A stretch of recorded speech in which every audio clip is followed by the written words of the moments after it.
I think art is one of the most, if not like the number one, most powerful tool to be able to create a better world, because the things that move us are the things that are memorable, that make us want to be better, change. So I do think the values, especially, like no matter what I write, my values are going to be present in it. Like my book specifically, community, family, this concept of found family, of what that can mean. I think those things are so important. I wanted that to be a central part of the book because that's the kind of world I would want to live in. And I don't think we necessarily live there right now. And so at least in this space, I can create this ideal, I guess, community for my characters and hopefully have other people see that and be like, oh, I want that too.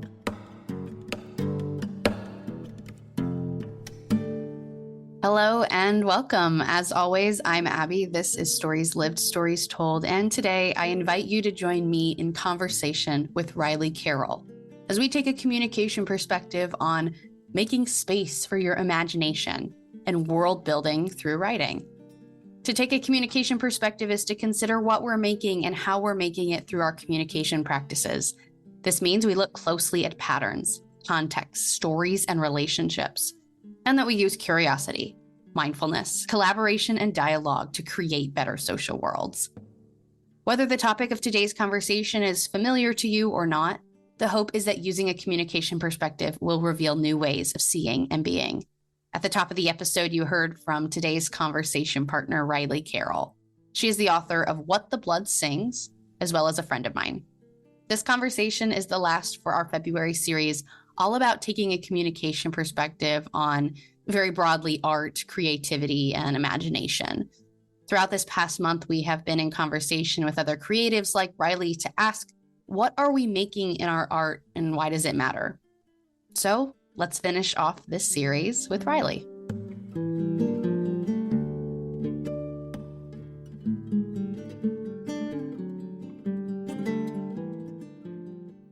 Hi, Riley. Thanks so much for being on my podcast. I'm so excited to talk to you today. Oh, me too. Good. I'm so glad you're here. Yeah, I have been looking forward to this all week, day, month, perhaps as well. Oh, yeah. Ever since I got the idea in my head to say, maybe Riley could be a guest on my podcast, Ooh. I thought, yes, let's make that happen. Obviously, I know you, but can you introduce yourself a little bit? And I know it's such a big question to say, who are you, or tell me your story, but knowing that we're going to talk about writing and imagination and communication today, maybe you can, kind of self-select what you want to share about yourself that feels like important for people to know going into this conversation. Yeah, of course. So I obviously am Riley Carroll. I met Abbie through, I'll just give some background. Please. I met Abbie through when I was going through my master's in communication studies, and Abbie was working on her bachelor's in interpersonal communication, and I got the privilege of coaching her on the speech team. So kind of starting at the most recent, right? So I got my master's in communication.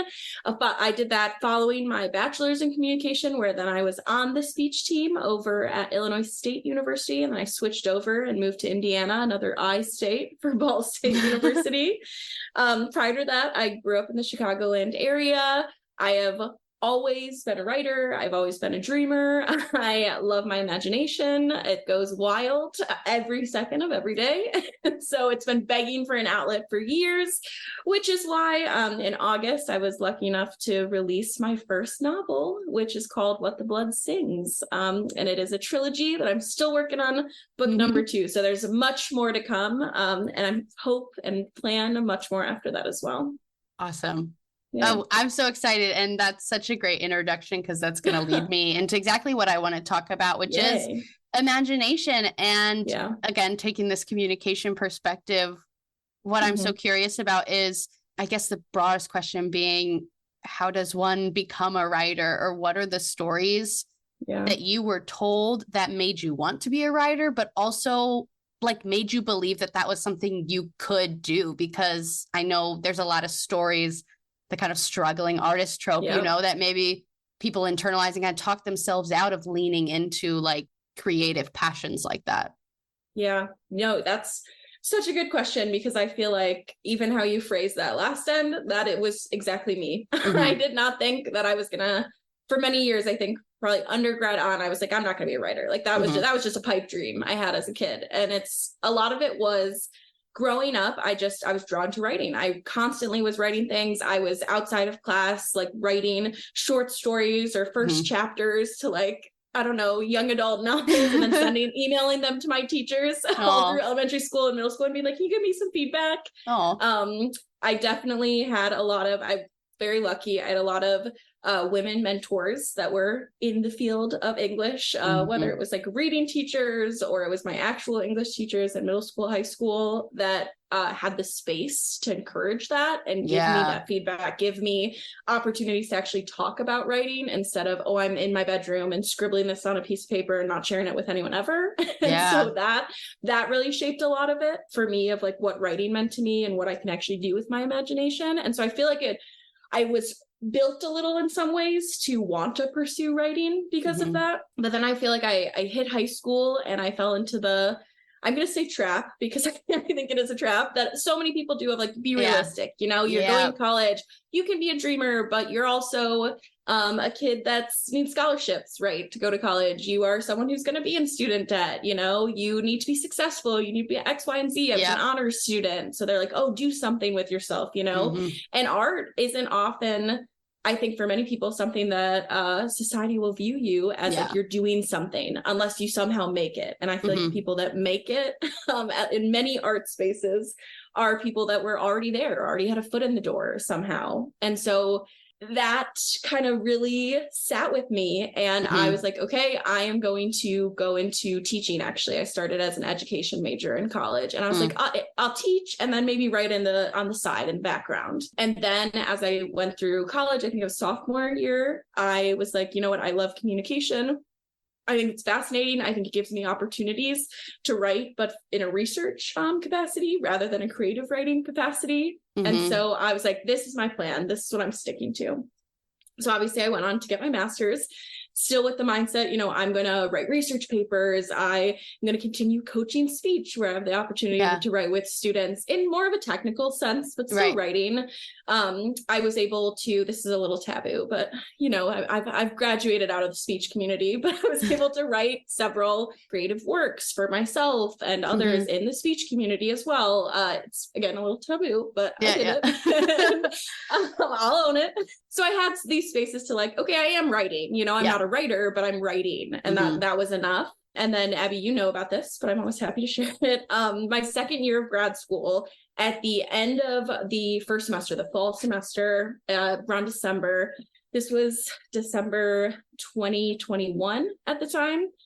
I found a lump in my breast and I was not able to get care or get it looked at for about 3 weeks. And so in those 3 weeks, my mind really went rolling.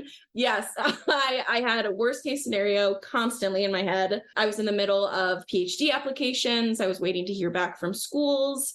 I was obviously going into my last semester of grad school. So the stress was abound, and I kept finding myself thinking, you know, if this is what I think it might be, if it is the big C word, what will I have felt like I did with my life? You know, what is it that I would want to do? If I go in there and they're like, you have 6 months to live, what did I do and what am I going to do?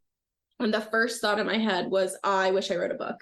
I wish I wrote a book so badly. I was like, I don't care about my master's. I don't care about getting a PhD right now. I was like, it's just time I'm giving towards something that is a passion of mine, but was not ever my like long-term to my core, what I felt like I was called to do. And so thank God I lucked out and my tumor was benign. So I still have my little benign tumor hanging out with me sometimes.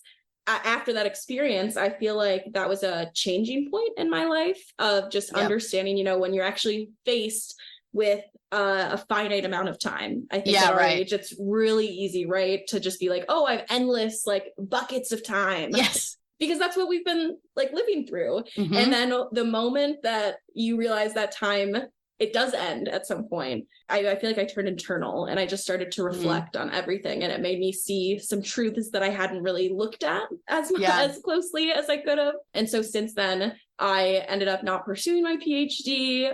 I kept thinking, maybe I'll reapply after a year, maybe the following fall. I still haven't. It's maybe a journey for me at some point in my life, but I don't see it right now for me, just because now that I have time and space to sit and write and have been able to share it, with more and more people. I feel like that's where I want to give my attention at this point in time. So that's kind of my long journey to how did I get to writing. And again, a lot of it was the discouragement of, this is going to be hard. You're probably not going to be great. You might be good, but like, you're not going to be great. Writing isn't accessible. Or you hear the J.K. Rowling story of like, she sent her transcript to so many different publishers and they all said no. And I feel like we hear those stories over and over and over, and it does stick with you. And then I was like, why don't I just, try? Like, what a concept of just going out there and trying, and being like, what, I know that those are stories, right? And they are accurate in some ways, but others are also myths. Like, they're these myths that we tell ourselves. And so I didn't want to live in the myth anymore. I wanted to just go for it, see what happens. And I'm thankful every day that I did give that attention and care to my practice of writing.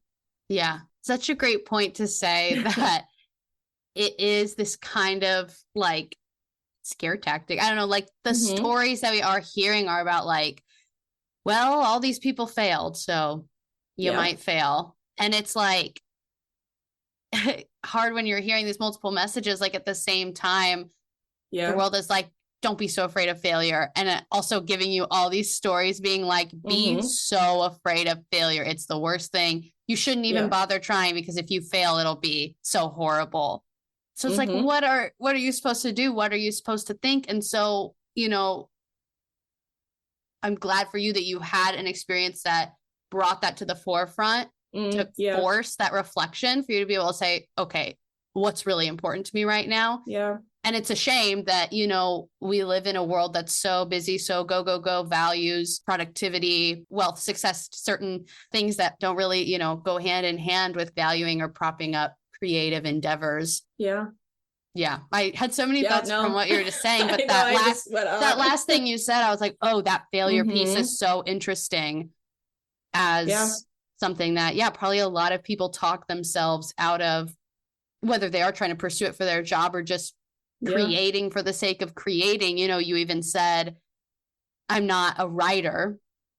You're writing, like what is, again, a lot of people probably talk themselves out, be like, well, I'm not a writer, or I'm not a creative person. But I don't think it's that exclusive. It's not like you either are a writer or you are not. Anybody can write, anybody can create art or music or whatever. Yeah, no, absolutely. And I think something that I write in my personal journal quite frequently about just like identity is this concept that I think myself, that I've learned through my writing, as well as many other people that I've come to recognize, are often intention. Like, I think this idea of you're just one thing, like your identity has to be this monolith. Like we talk about that in communication. We talk about it in podcasts, on blogs. Like the world talks about this concept, but I just feel like we aren't able to internalize it given X, Y, and Z in life. There's bills to pay, or I have to do this, or I need a job for my healthcare. I need all this stuff. Right. Like the world hasn't been built in a way that allows you to, like I said, like be in tension. That's like my favorite term lately, is I just feel like I hate to say, oh, I'm a writer, because I'm also, a cat mom. I'm also someone that struggles with anxiety. I am someone who enjoys to watch trashy reality television. Like that can all be true. And I can still be a writer that has things to say, and even genres of writing. Like I'm writing fantasy right now, but I have long-term plans to write like I'd love to write horror. I've always been interested in horror as well. I could write realistic fiction. I feel confident I could do that. I just haven't yet. And that's okay, So I do think that comes to a lot of it, is this idea of like failure is, if that's not your sole identity, who you're going to end up being, it's not even worth trying. If you can't guarantee quote unquote success by whoever standards, then don't even bother, basically, is the message, what it feels like. Exactly. Yeah. And I think so many of us fall into it, especially with creative, like you said, because there's just not as much, at least in right now, this moment in time, I feel like there's just not as much value on creativity. And by value, I'm talking very capitalist. Yeah, yeah. No, that's value. yeah. So I do think, there's not money in the creativity. Yes, thank you for saying it plainly. That's yes. I've danced around it in some of my other conversations to talk about creativity. What is it like? Creativity under capitalism. It feels so countercultural to create for the sake of creating again, when everything, because it is through the stories and through all of these messages we internalize that are teaching us what we should value. And so, it feels countercultural to value spending time being creative, again, for the sake of being creative, not necessarily because you can guarantee that it will be your source of income and you'll become massively wealthy because of it. Exactly. And I feel like something I have noticed with like friends and family that I talk about the book with, usually the first question they ask where the book comes up is, oh, how many copies have you sold? Or, oh, how much money, what are your royalties at? And that blows my mind. And I just always say, oh, I don't know. And I check maybe like once every 2 months, because that's not why I did it, I guess, for me. And so it's been really interesting when I do respond with that of, I don't know what it is. It's somewhere. Or last time I checked, it was X amount of copies.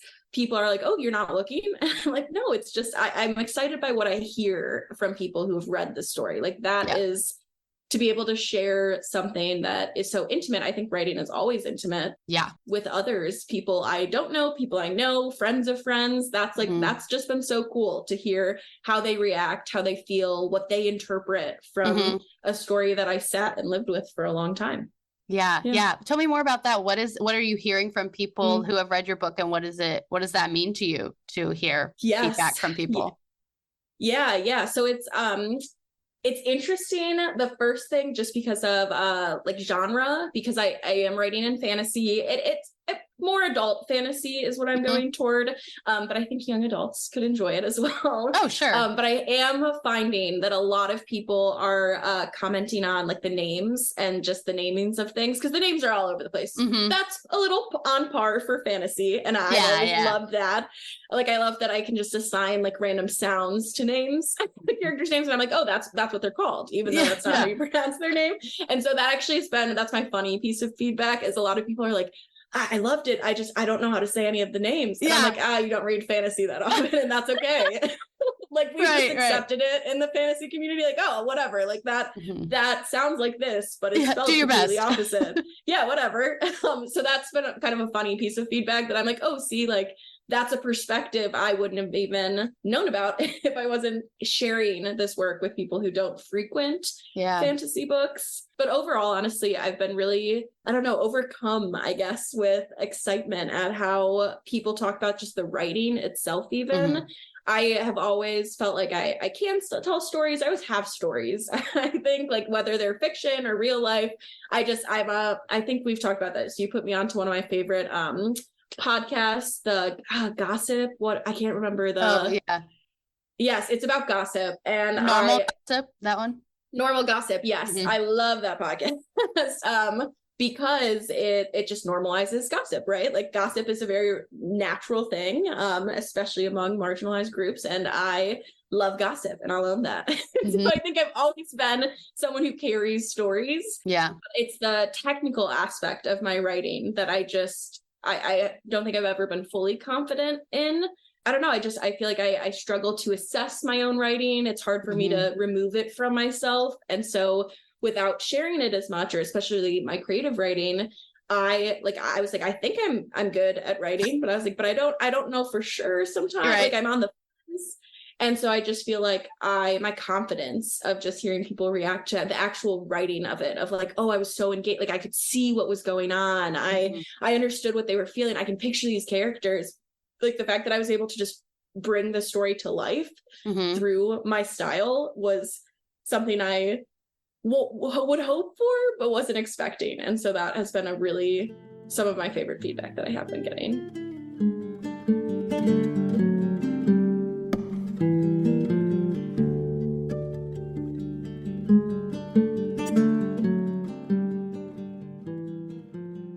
mean, I'll add one more voice to that chorus. Like I so enjoyed it. And I've told you that it was hard for me to get into it.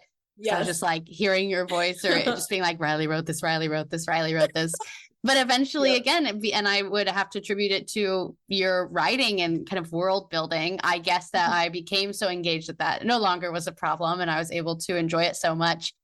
And so the question that I'm left with as someone who has not written a book or even attempted that process, I'm just in awe and want to know, like, how do you even begin to create a whole world? And I think, again, to keep us on the communication perspective, I'm curious to hear your answer to the how question, and then think about how are we also building our actual social worlds?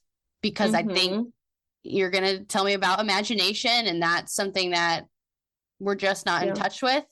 And we just need to maybe, you know, gain something from you sharing like how you're able to write a fiction book to answer how can we create the kind of world that we want for ourselves through, you know, our communication, through our stories for our actual lives too. Yeah. So like I said a little bit earlier, I think writing is super intimate. And so it's a very personal process. And I think something that happened in this book, and I would say any of my writing, I think this is just kind of my overall philosophy. Every aspect of the book is like, it's a part of me. It's somehow my personality, it's my experiences, it's my values. And so I feel like it's an extension of me in some ways. I have been asked this, like, is this character you, or like, did you base this character off of XYZ? And I'm just like, in some ways, but also in other ways, it's absolutely not me. And so I think that kind of like gets a little bit at the, how do you build a world? It's because it's an extension. It's because I get to build on who I am. And so for me, that kind of process specifically looked like a lot of free writing, honestly. I have so many beginnings of books. I've always been like that. I love to write the beginnings of things. I've always struggled with the middles. That is where I trip up, even just the planning. I am a planner, but I'm not a planner. I think I'm a disorganized planner. So I always start with free writing. And so with this, I actually started with the scene in the book where Danya's in the chicken coop, and she's still in her community from before, and she's like ripping out her hair and she's reacting so strongly to something she had just gone through. And then her sister shows up and her sister's not understanding her. And it's just kind of this like feminine rage and frustration and breaking point. And I feel like that is something that many women have felt, right? Many women, non-binary folks, etc., have all felt that. I would argue at some point in your life, even if it's at a small scale, maybe not as extreme of a scale as tearing your hair out in a chicken coop. But I really wanted to play with that concept more. And I have so many other free writing pieces that deal with the concept, but this was one that I was like, oh, I really like this. Like, I feel like this could be the one. And so the characters didn't have names. It was just concept. And so I was like, okay, you know what? I don't think this is where I want the book exactly to start, but I think I want this to be toward the front end and have this be like an impetus moment to move the plot forward. So I kind of went back and was like, okay, let's figure it out. Here are my two characters that I want to start with. It's Quiva and Danya. I ended up naming them. I actually wrote the whole book with a different character name for Danya. And so that's sometimes crazy. I trip up. Yeah, I wrote it because I liked a different name, and then it didn't feel right at the end. And so I was like, I need to change it. And so Danya is actually very intentional. Yeah. It's a spoiler, I guess, in some ways, if you really look deep into Celtic mythology. I did some playing with it, but I guess that's just to say that writing is very malleable. It can change at any stage in the process. But I came up with those two characters, kind of fleshed out who they were.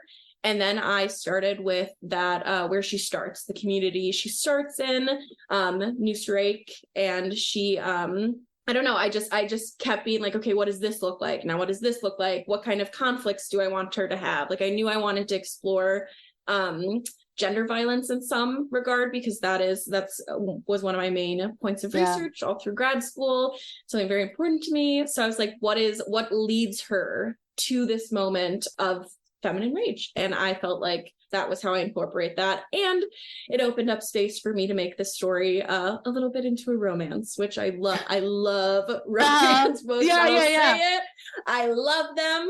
I am someone, I love to be in real life on my own. I do not date very often. I'm very independent. But I love a romance book. I think it is so valuable. And so I was like, oh my gosh, I get to hit all my favorite check boxes. It's a fantasy book, and I can make it into a romance, and I can have like a message on gender violence. And so all of that was working together. And just from there, it just kind of kept expanding. I was like, what else am I interested in? What are things I wanted to explore? I mentioned a lot of the names are based in Celtic mythology because I've always loved mythology. I'm Irish, and so I love to dive deep into my roots. And so I have multiple books now in my room. I was just reading about mythology, like, oh, that's interesting. Maybe I'll bring that in. Yeah. And it just kind of blew up from there. I feel like every writer is going to approach it differently. And that was kind of my conception. And then from the moment that I started it up until maybe 2-3 weeks before I published it, I felt like I was consumed by this world. Like when I was walking to get groceries, I'm thinking of, okay, what about this? Or I want to flesh out what this area looks like. Or I was in Michigan a lot this summer. My parents have a camper out there. And so I would just sit by the lake and be like, okay, let's look in the water and see what I see, do some scrying or something. So I immersing myself and giving myself space to think on it. Yeah. And write notes as needed was just kind of my method to keep building. The language of like consumed. That's what I like to the most, just because I feel like I am someone who I love to consume. I consume so many media. I love to eat good food. I love to consume life. But I also simultaneously like to be consumed by things, especially in my brain. Like I feel like my brain is it's always been so quick. It moves so quickly. It has so much space and wants to go in so many different directions. So I feel like I've always been someone who has something to ground it. And so right now that grounding space has been my writing, just different ideas, letting the creativity live there instead of going in 50 different areas and being like, well, what about this? What about this? Or, I don't know, I saw this person on the subway and they were really cute. And I was like, that's going to consume my thoughts for the next 3 days. Like what kind of life could I have with this person? I make things up. I get consumed. And so now I have a place to put that habit, I guess. So that's kind of the process.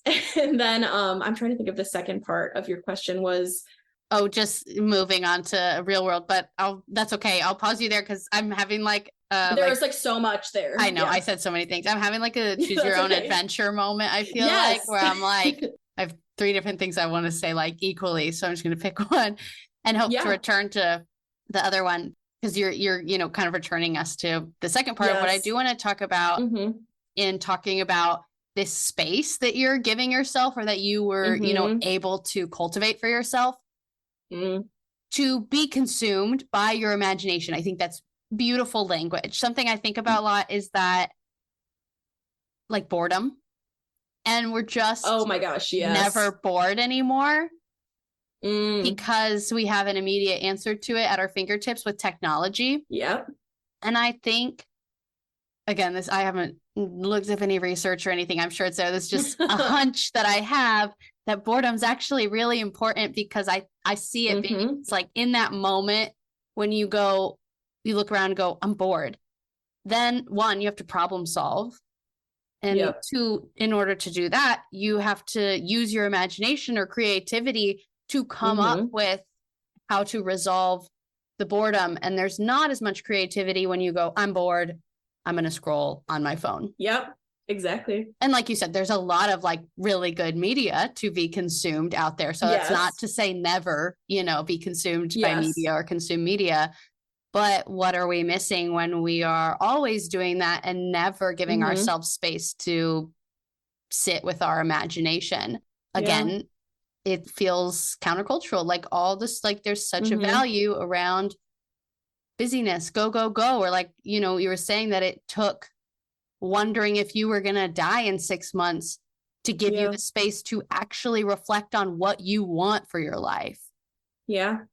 What if Yeah. we all had the space to reflect on what we want out of our lives and to live from that and to be in a deeper relationship with our imagination. I just think it'd be better.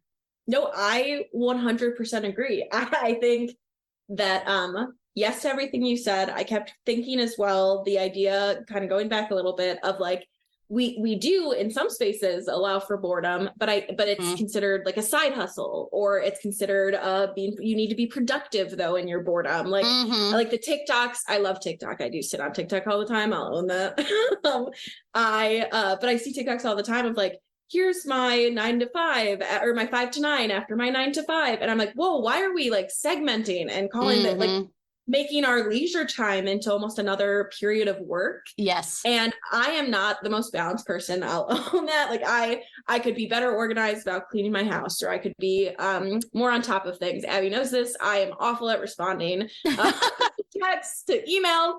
It's not something I have ever been the strongest in, and so maybe those people that create their lives or structure that lives in their way, they might be able to do those things that are, again, I would argue are considered productivity tasks in some ways.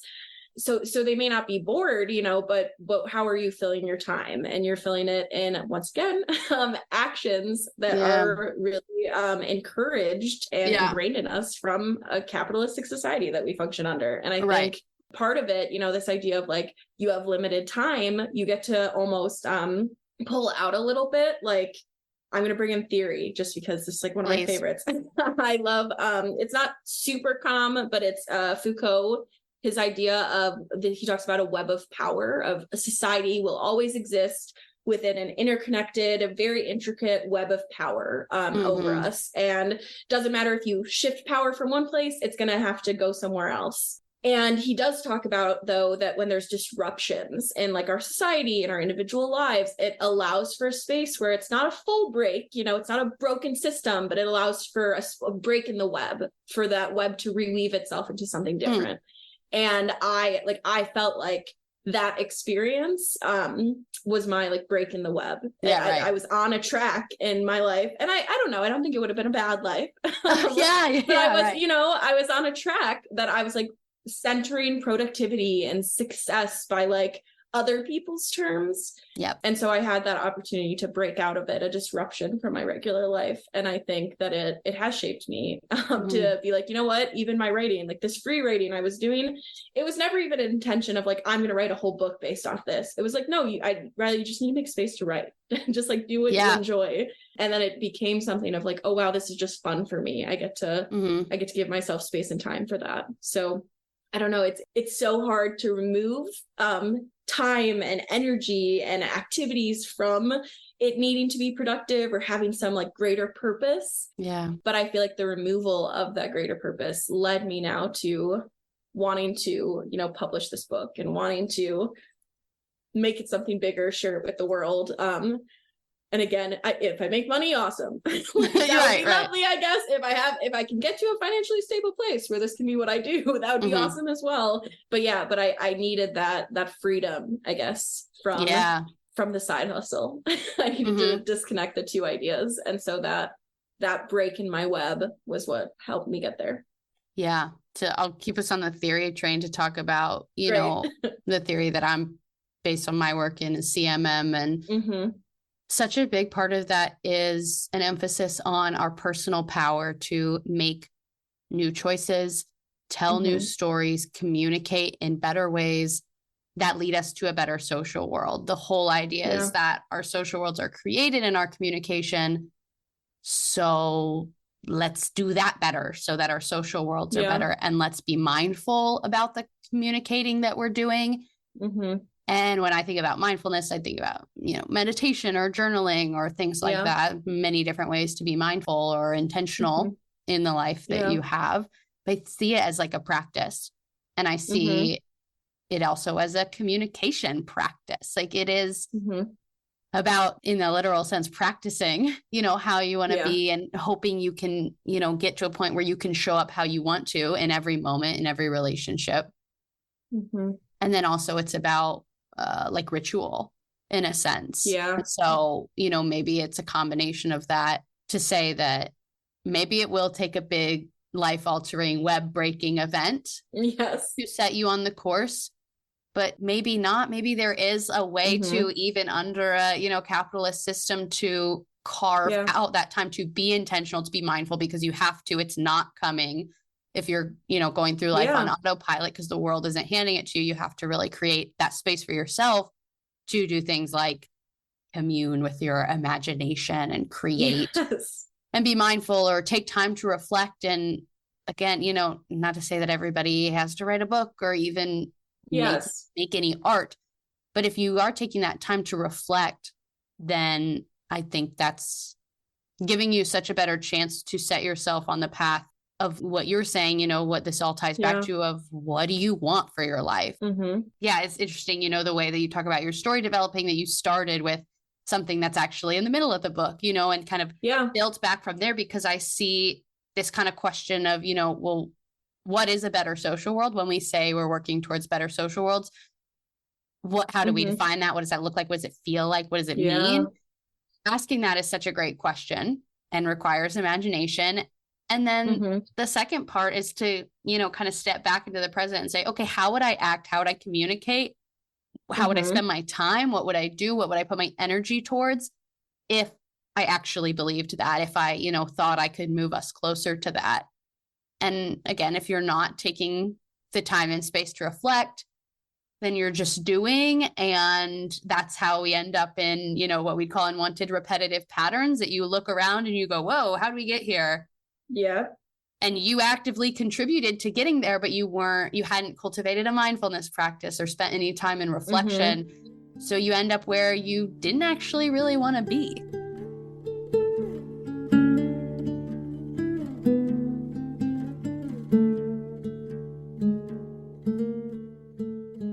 I think you're getting at a core of how we as society ended up here, and how we can move past it. I think this gets a little away from writing. Once again, I'm bringing up communication theory. Yeah, but please. I haven't read this article in forever, but there is a work by Dr. Ashley Hall. I know, or she was teaching at least like a year or two ago at Illinois State, so which is partially how I knew her.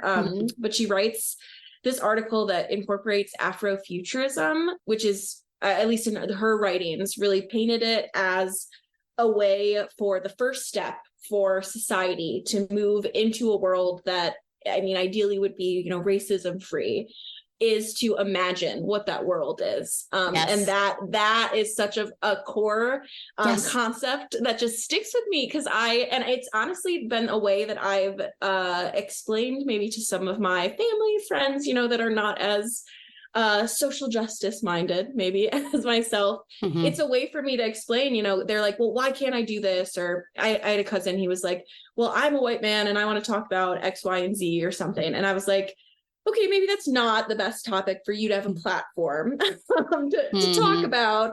You might not be the best source to discuss those topics. And he was like, well, I just don't get it. If I'm not the right source, what's the answer? What's the answer? And I said, the answer doesn't have to be so black and white of like, what can we do in this structure? It might not be something that solves, this issue tomorrow, but it is something that starts the process of like, well, if we can even imagine and picture a world where, racism isn't what it is, or it could be anything, sexism, any ism, the isms aren't where they at. If we can't even picture it, then like, how can we even start creating practical solutions? And so I live by that concept. And I think it helps a lot of people better understand, like, this is a long fight. This isn't just there's no right and wrong answer. It's about reflecting and thinking and creating. And I'm bringing it back to capitalism, but it's trying to push us away from the space to imagine and get better. Like it's pushing, it wants us to sustain itself. And partially it does so through taking our time away from the creativity, the imagination. No. And again, not my intention, but in like this whole February, this whole month of conversations I'm having with you and with others is all around kind of art or creative expression. And again, I don't want to have the same conversation 4 times, but all of my conversations in their own way have touched on that. I think it's kind of impossible not to talk about capitalism if you're talking about creativity and art and value, because that if we're, talking about the stories that inform us, or, what we'd call like different levels of context, it does include our culture and society and, the stories we get broadly from those places that shape us. I love what you were saying. And it's taking me back to one of the things I was thinking about when you were talking earlier is that, again, talking about, okay, what are the stories that shape us? And then how do we shape the stories? And kind of thinking of the question of, well, does life imitate art or does art imitate life? Oh my gosh. And I got to call that both for sure. And I'm hearing that in your answer of what you were saying of, well, my own life and my interests and my values do inform what I'm writing, do inform this art that I'm creating. And then also, I'd like to think that if we are writing stories, if we're telling stories about better social worlds, that in turn our life can quote unquote imitate that art, and our actual social worlds will get better. So I see it as this loop of we are, shaped by our stories, but also we're not totally powerless. We do have the option to tell new stories that then in turn make way for new ways of being in our actual social worlds. Like, whether it is fantasy or any kind of fiction writing or any kind of art, again, or artistic expression, movies, whatever kind of stories we're consuming, it makes sense to me that that's how we get our information of what is possible, what should I want, what am I allowed to want, what am I allowed to do and value, what has value for the society. Yeah, absolutely. And I'm bringing in communication again.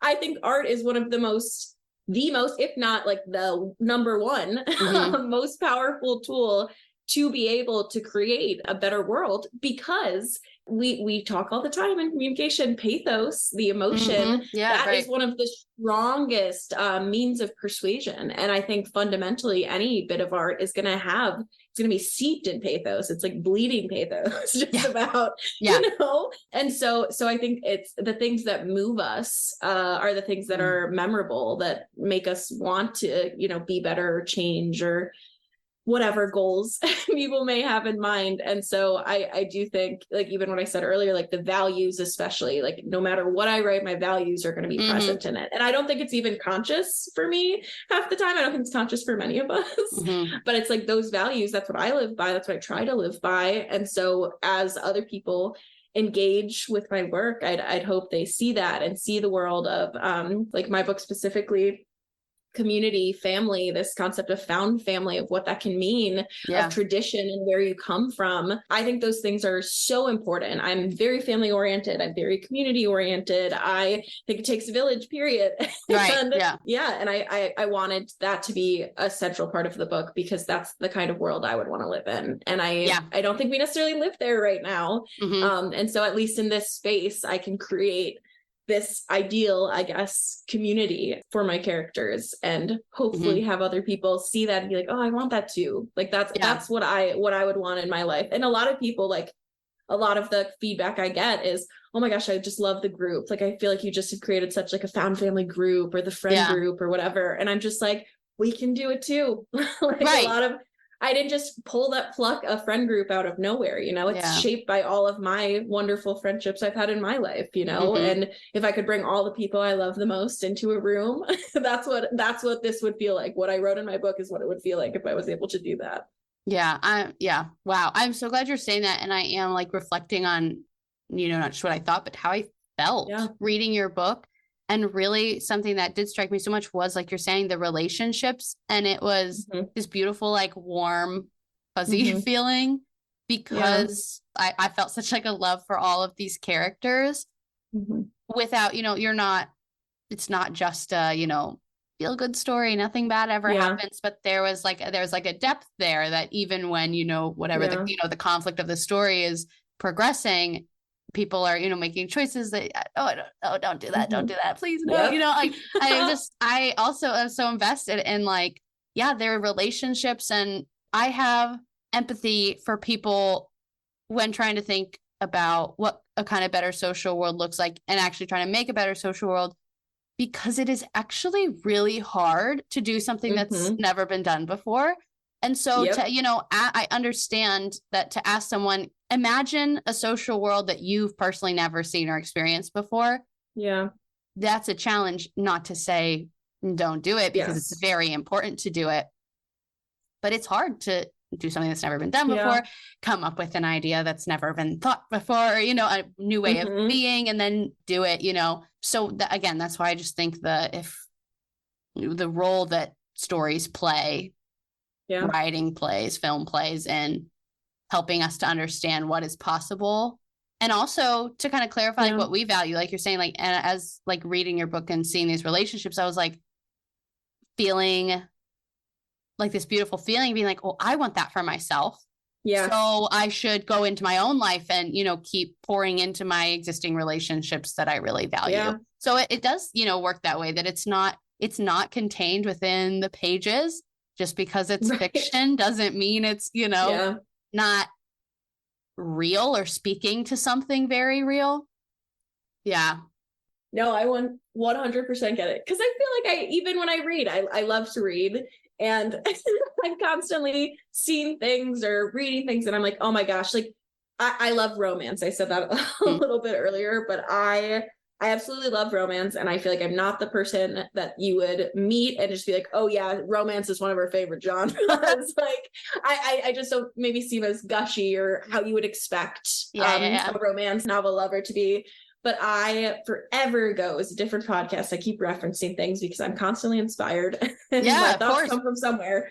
But it was a podcast talking about romance novels just as this, I guess, this tool to exactly what you're saying, create new social worlds, because it's something that men, because of, misogyny, will not touch. They're like, ooh, gross, and so it's this almost private space for a lot of women and non-binary folks to be able to engage with love in a way that they may not have engaged with it before, and see, or I relate so strongly to this character and look at how they're treated, and then you're able to identify, maybe that's not how I've been treated in my life, or, I have such a great partner because I recognize this. It's affirming. And so I think every book does that in some ways. I think romance, though, is such a great example because people don't take it as seriously, even though it is a way that shapes all of us. I think romance novels, I don't know, 30, 40 years ago, even were probably consciousness raising devices, like they were literally able to be like, this is a good,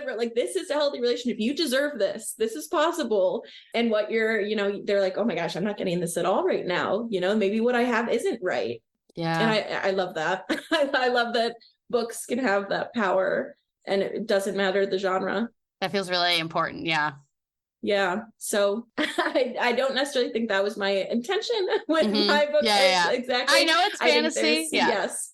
But you write a really good romance novel, let me tell you. Oh my gosh, thank you. It's just such a beautiful feeling of the beautiful romance that you write in your book, and then so many themes. But the way that I see these stories coming to shape our real lives is when people can hear a story and go, I want that for myself. Yeah. And I want that for myself so bad that I'm going to figure out how to make it happen for myself, Again, even if your world looks totally different than the characters. Yeah. I'm going to pivot us a little bit because please. One of the things that I think was so compelling to me about your writing is that I just loved your main character. I think, people connect with books in different ways, and, maybe it's more common to be like, oh, I really saw myself in that character. I didn't see myself at all. Yeah, right. And the kind of part that I'm referencing is more like her way of being in the world.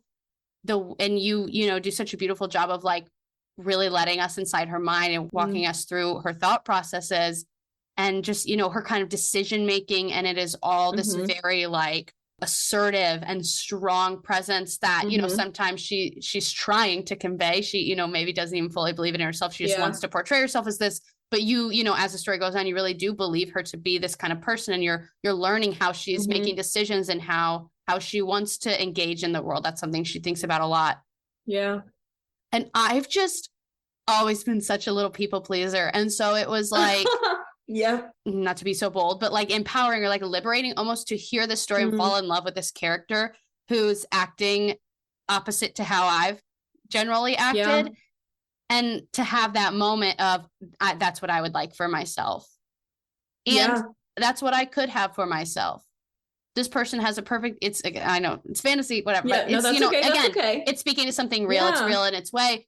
Well, this character has this kind of life and she's acting this way. Perhaps I could, also create a beautiful life for myself and also acting this way. And not to say that, quote unquote, people pleasing is direct opposite to the character you created, but those are kind of this kind of tension or dichotomy that I was noticing within myself as I read and related to this character and learned to understand her. That was just my personal experience, but that's my kind of personal example of reading something, wanting that for myself, and then wanting to embody it in my actual social world too. And so I guess where I'm kind of talking myself to is to say that it's so hard to imagine brand new social worlds for ourselves. So maybe that's where I see books, for example, coming in and aiding us in that process, bridging that gap between our imagination and our reality, Yeah. Oh, 100%. And I think that at least with Danya's journey, especially, I know the book kind of starts out, you get to see a little bit of who she was for most of her life. Like, I definitely think a major change happens, right? That moment where she kind of lets the rage out, I guess. Like, she really comes into herself in that moment, and then following it. Like, I think the Danya that's the book started with and the Danya even in like chapter 15 is not the same Danya. Absolutely. And so I do think that's part of it, of like, yes, you can resonate, and you resonate with this post chicken coop Danya. But she was a bit of a people pleaser, like Quiva was always I'm just sharing, where I was coming from, I guess. Please. When I wrote it, is Quiva was always the one that was like firm. She was the firm sister, the firm one in the duo.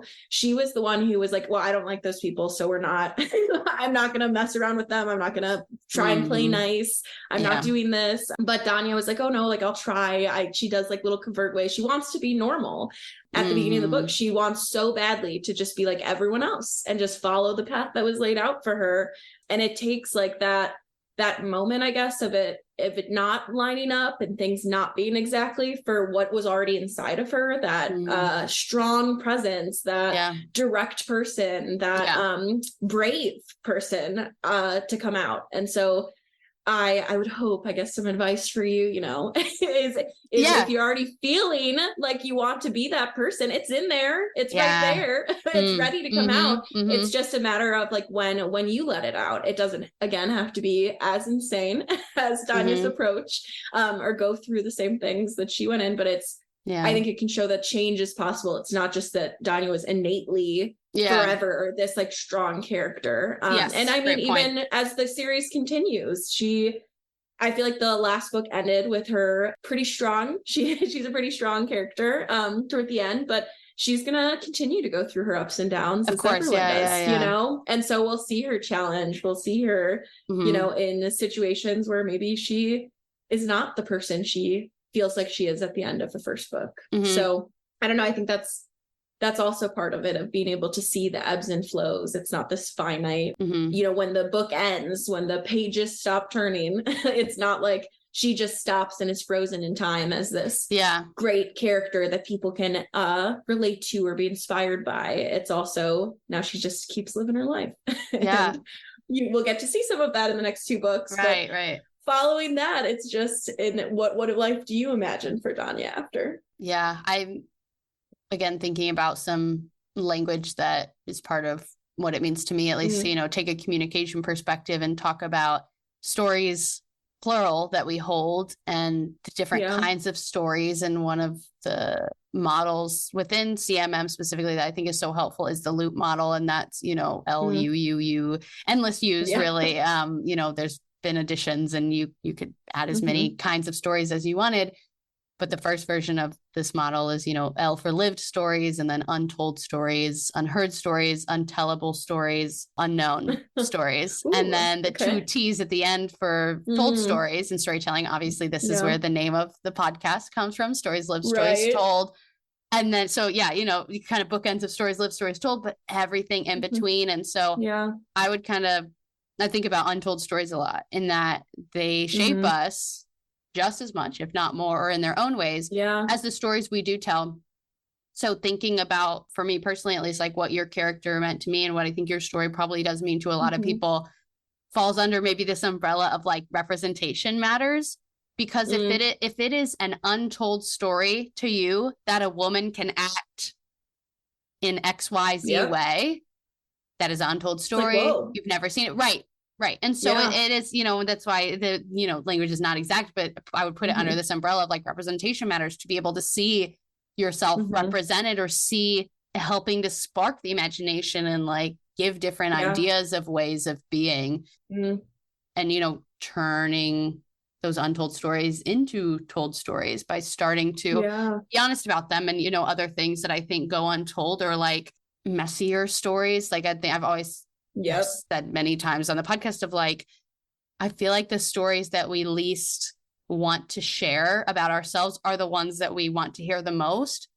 Like if, you know, it feels really hard to share like a vulnerable story about where you messed up, maybe where you failed, where you try to become a writer and you failed, you know, because you understand what society says about that story. But when other people share stories of their struggles, for example, or their ways of being or thinking or feeling, I feel like those are so powerful. And again, we want to hear more of those stories. So I've always thought about the loop model and the stories we're telling. I obviously think about that in terms of, you know, the actual communication like I have in my relationships and the real stories that are being told. But I think, you know, that model would certainly include stories like, you know, your book, fiction that we read, films that we see, art that we see. You know, there's stories that affect us just as much, even though they're not, you know, my story or somebody else's real story. It is a story that is, shaping us and affecting what we believe to be possible for us in our social worlds.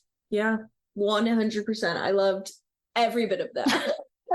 It just, that is that is so accurate. The untold stories. It's so fascinating of what goes untold and how even that, like how that sits in us. Like I definitely think in creative endeavors, especially, they are so ambiguous and they're so personal, but they can be impersonal. They can be an extension of yourself and sit outside yourself. And it's almost like a safe way to make those stories told that we're holding within ourselves. And so that's a great point. And so I love that. I'm going to be playing with that idea and during my thinking times, my boredom, that's where my brain's going to go now. I want to ponder that more. I really, I think that's fascinating. Wow. Anything final words you want to share about your book, what the writing has meant to you, your creative process, any of it? I think I would just say, you know, go for it. To any listeners tuning in, you know, go for it. Just try. It doesn't hurt to try. I hate trying because I want to be good at things, but I'm challenging myself. So I challenge you as well. You know, if you needed a sign, this is your sign. Just try it. It doesn't have to be for anyone else but yourself. And then What the Blood Sings, available on Amazon. If anyone again ever is listening and is interested in the process of what I self-published, so I wanted to learn every step of publishing before I really pursued it, so I spent a lot of time researching Amazon publishing. So I just want to do a plug of, you know, if there is ever an instance where you wanted to pursue that, learn more, I feel like there aren't enough resources out there about it. I think I put my email in at the end of the book. So if anyone wants to, if you want my email, you got to look at the book. I got to buy the book. Exactly. But I'm so open about it because I think that's accessibility issues and all that. So to explore your own imagination and creativity, there's always a community of people out there happy to help. And I'm one of the many in that community. That's awesome, Riley. Thanks. Thank you so much. Yes, this was perfect. I'm so excited.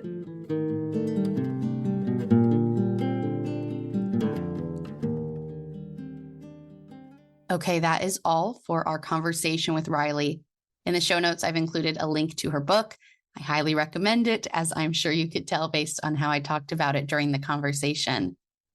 At the end of each episode, and especially today as the end of our month's series, I want to offer some questions to reflect on. I see this as acting like a next turn for us, so the conversation doesn't stop when the episode does.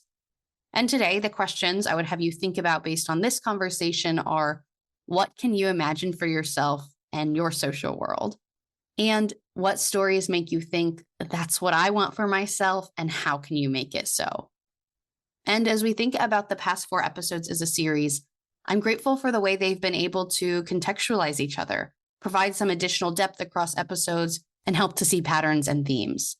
As I talked about with Riley, it came up in every single conversation to talk about our larger context being capitalism and the way that that affects our relationship to creative endeavors like writing or creating art.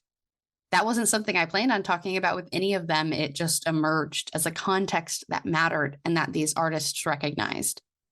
Another theme that I saw emerge was the idea of what I would call a bifurcation point, moments that had them question and reflect on what it was they wanted out of their life. And only then did they really choose to pursue their respective creative endeavors. For Riley, it was wondering if she had cancer. And for Sharon and many others, it was their experience during the pandemic.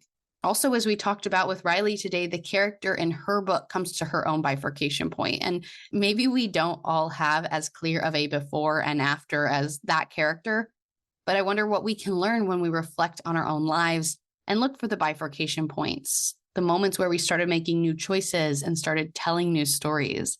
I wonder what we can learn when we zoom out and consider the patterns and paths of our lives. Especially because this conversation wraps up our series, I imagine that we all have a lot to reflect on over the past month of conversations. I invite you to share your reflections with me as well as your own questions or ideas. You can do that through email, through my website, or by commenting on Instagram and YouTube. Links to all of those are in the show notes so you can find them easily. The reason I invite you to share your reflections with me is to stay in dialogue. And another great way to keep dialogue going is to follow the show wherever you listen, leave a rating and review, and most importantly to me, sharing episodes. You can share this episode or any episode that has been meaningful for you. One of the things I'm trying to do for season 3 of this podcast is to cover as wide of a range of topics as possible, to show that a communication perspective can be applied to many different topics.